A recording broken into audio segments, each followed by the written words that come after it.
साथियों, विशिष्ट आज बेचैन हो गए हैं। आप देख रहे हैं जो कई जिलों से न्यूज आ रही है कि प्रमोशन का प्रक्रिया शुरू। दरभंगा के जिला पदाधिकारी महोदय ने जो संज्ञान लिया है 12 वर्ष के प्रमोशन पर, वो काबिले तारीफ है और खलबली मची हुई है। दोस्तों, विशिष्ट लोगों में खलबली मची हुई है और तेजी से मुझे फोन आ रहे हैं कि उनको बरगलाने का प्रयास किया जा रहा है, नियोजित भाइयों को बरगलाने का कि भाई आप जल्दी से कर लो, नहीं तो मौका नहीं मिलेगा। अरे भाई, और 14% का लाभ है, पेंशन मिलेगा। अरे भैया, पेंशन की बात क्यों नहीं करते हो? आप खुद टेंशन में हो, पेंशन की बात क्यों कर रहे हो? नियोजितों को आप खुद इतने टेंशन में हो गए हो कि कहीं इन लोगों को सरकार अधिक लाभ न दे दे, इसलिए आप बेचैन हैं। मेरे भाई, ये नहीं कहिए कि आप हमारे लिए बेचैन हैं, नहीं, आप अपने लिए बेचैन हो चुके हैं कि कहीं हम लाभ में कमी हमको न रह जाए। साथियों, जिस तरह से सरकार अभी चुप्पी साधे हुई है, उसका कारण भी जान लीजिए कि सरकार की चुप्पी का कारण क्या है। तो सरकार की चुप्पी का कारण है द्वितीय चरण का सक्षमता जो पास किए हैं, उनकी काउंसलिंग चल रही है और काउंसलिंग चलने के बाद उनका पदस्थापन जल्दी से जल्दी करवाने का, ताकि ये लोग अधिक से अधिक चले जाएं। मैं बार बार इस चीज को कह रहा हूं, सरकार वेट एंड वॉच में है कि ये लोग चले जाएंगे, उसके बाद तब हम जाके इनका प्रमोशन का प्रक्रिया शुरू करेंगे। लेकिन कई जिलों से जो मिल रहा है, अगर ऐसा होता बंधुओं तो सरकार तुरंत उस पर बयान देकर रोक लगा देती। लेकिन न्यायालय भी हम लोग के साथ है, ये आप जान लीजिए कि न्यायालय पूरी तरह से 4-4, 5-5 केस का आदेश है।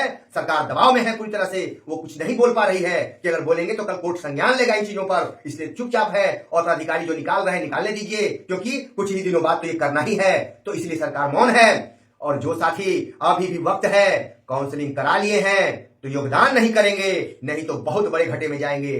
14% के अलावे कुछ बोलने के लिए नहीं है विशिष्ट भाइयों के पास, लेकिन नियोजित के पास बोलने के लिए बहुत कुछ है। वो कड़वी नियमावली जो हम लोगों के लिए घातक है, हम लोगों के शरीर को पैरालिसिस की तरह खत्म कर देगा, वो नियमावली है। दूसरा दोस्तों, जो प्रमोशन खत्म, सेवानिवृत्ति खत्म, ये सारी चीजें आप गिना सकते हैं हमारे नियोजित भाई कि ये कमियां हैं, विशिष्ट में एक के अलावा कुछ नहीं है। इसलिए हम इतनी चीजों पर जाएंगे, वो भी भविष्य में ग्रेजुएटी से लेके सारे लाभ हमको मिलेंगे, ये मेरी गारंटी है कि मिलना ही है। आप बस मजबूती से खड़े रहें। मैं ये नहीं चाहता हूं कि आप किसी पे आश्रित रहें, मैं एक एक शिक्षक को जगाना चाहता हूं। एक एक शिक्षक में शेर हो जाए, शेर का दिल बन जाए। आप एक एक शिक्षक मंथन करें और स्वयं निर्णय लेने पर सक्षम हो। मैं ये नहीं चाहता कि सिर्फ एक भगत सिंह पैदा हो, मैं चाहता हूं कि इस देश में, इस बिहार में लाखों आज भगत सिंह हो, लाखों भगत सिंह ईमानदार हो और सुभाष चंद्र बोस पैदा हो। ये मेरी सोच है एक शिक्षक के नाते।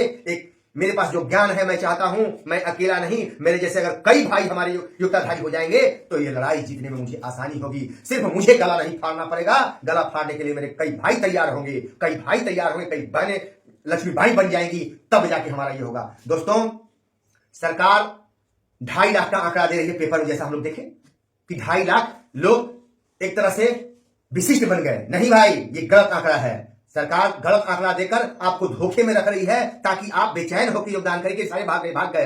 ये बेचैनी है, इस चीज को समझे, सरकार के खेल को समझने का प्रयास करें। आपको अधिक से अधिक चाहती है कि पहले आप योगदान कर लें, ये चाहत है। दोस्तों, ध्यान बनाए रखिए, बेचैनी को समझिए, एकदम तटस्थ रहिए, मैं यही आपसे विनती करता हूं। और दोस्तों, आप अधिक से अधिक चैनल को सब्सक्राइब और लाइक कीजिए, ताकि जो भी इससे YouTube में मेरा पैसा प्राप्त होगा वो लड़ाई में मैं लगा सकूं और आपसे चंदा लेने की आवश्यकता न पड़े।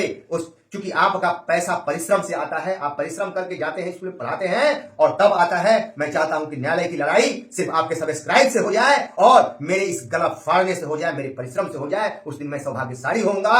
और क्योंकि मैं अपनी लड़ाई स्वयं के पैसे से लड़ा हूं और 1 रुपया किसी से नहीं लिया हूं और ना ही कभी लेने की उम्मीद रखा हूं और ना ही लूंगा, ऐसा मेरा वचन है। ईमानदारी क्या होती है, कैसे होती है, मैं अच्छी तरह जानता हूं। पूर्व के वीडियो को मेरे देखिए और उसमें सारी चीजें मिल जाएंगी कि मैं क्यों ऐसा कह रहा हूं। मेरे पूर्व के वीडियो को एक बार जरूर देखिए। नमस्कार।